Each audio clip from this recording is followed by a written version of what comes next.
President John F. Kennedy.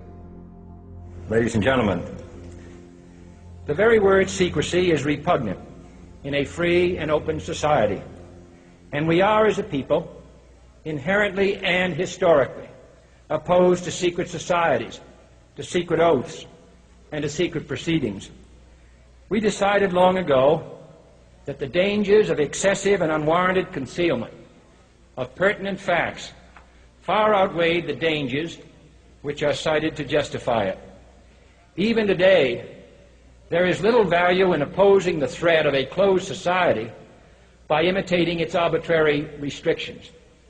Even today, there is little value in ensuring the survival of our nation if our traditions do not survive with it.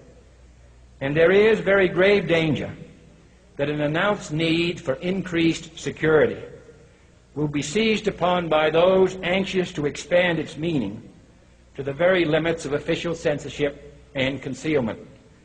That I do not intend to permit to the extent that it's in my control. And no official of my administration, whether his rank is high or low, civilian or military, should interpret my words here tonight as an excuse to censor the news, to stifle dissent, to cover up our mistakes, or to withhold from the press and the public the facts they deserve to know. For we are opposed around the world by a monolithic and ruthless conspiracy that relies primarily on covert means for expanding its sphere of influence, on infiltration instead of invasion, on subversion instead of elections, on intimidation instead of free choice, on guerrillas by night instead of armies by day. It is a system which has conscripted vast human and material resources into the building of a tightly knit, highly efficient machine that combines military, diplomatic, intelligence, economic, scientific, and political operations. Its preparations are concealed, not published. Its mistakes are buried, not headlined. Its dissenters are silenced, not praised. Its dissenters are silenced, not praised.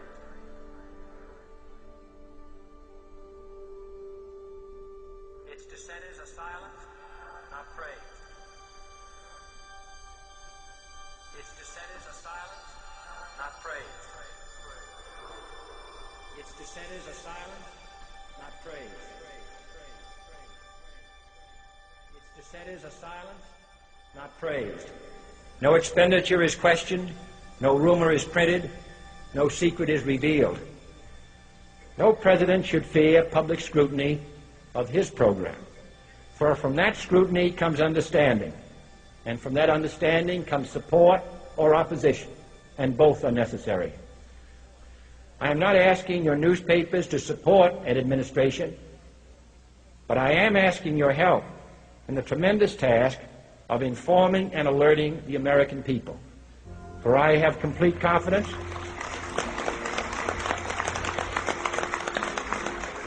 in the response and dedication of our citizens whenever they are fully informed.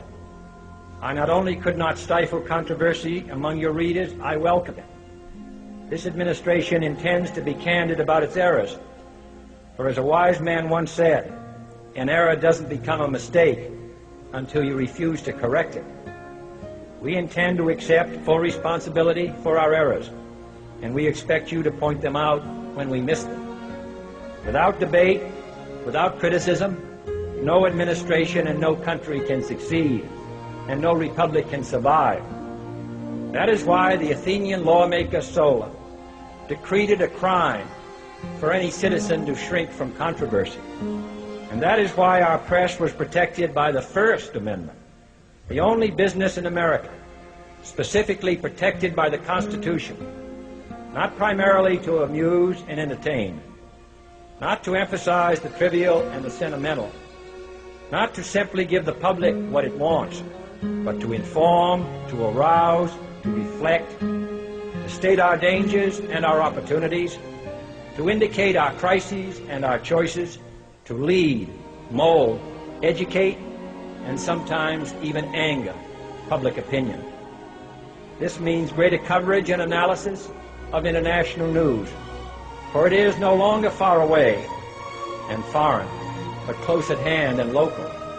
It means greater attention to improved understanding of the news, as well as improved transmission. And it means, finally, that government at all levels must meet its obligation to provide you with the fullest possible information outside the narrowest limits of national security. And so it is to the printing press, to the recorder of man's deeds, the keeper of his conscience, the courier of his news, that we look for strength and assistance, confident that with your help, man will be what he was born to be, free and independent.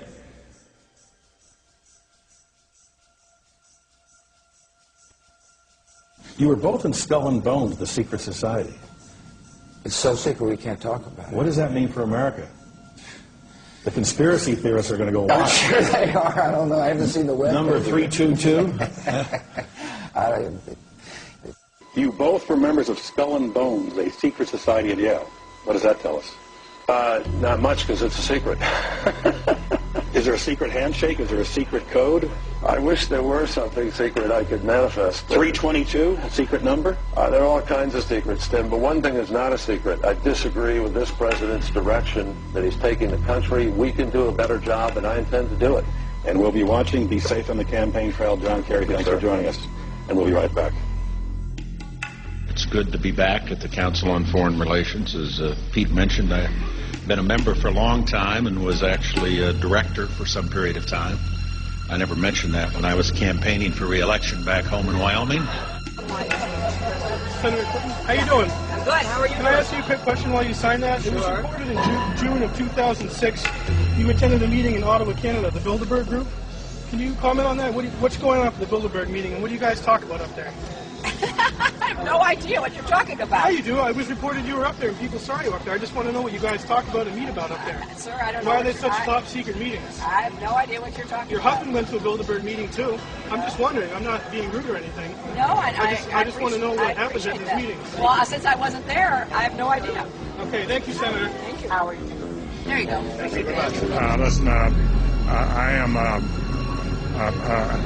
happy member of the Bohemian Grove. I like the folks who come there, and it's really inappropriate for me to talk about the group beyond that. Thank you. Have you been there for the ceremony with the cremation of care? Frankly, I don't think that's something I need to talk to you about.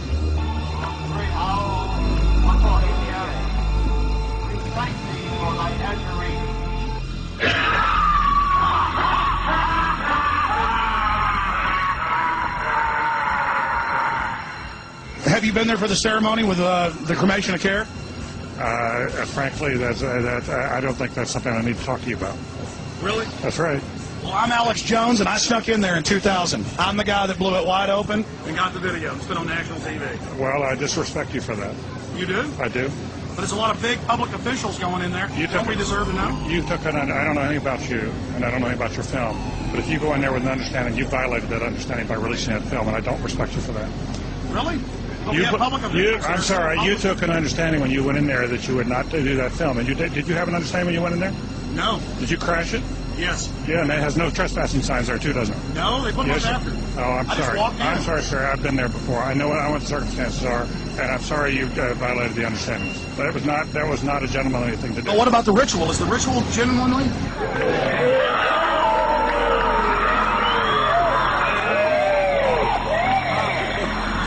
Sir, everything. I don't owe you this comment. I know. This is what's called ambush journalism, and I disrespect you for that as well. So thank you and goodbye. The ritual? It's none of your damn business. Oh.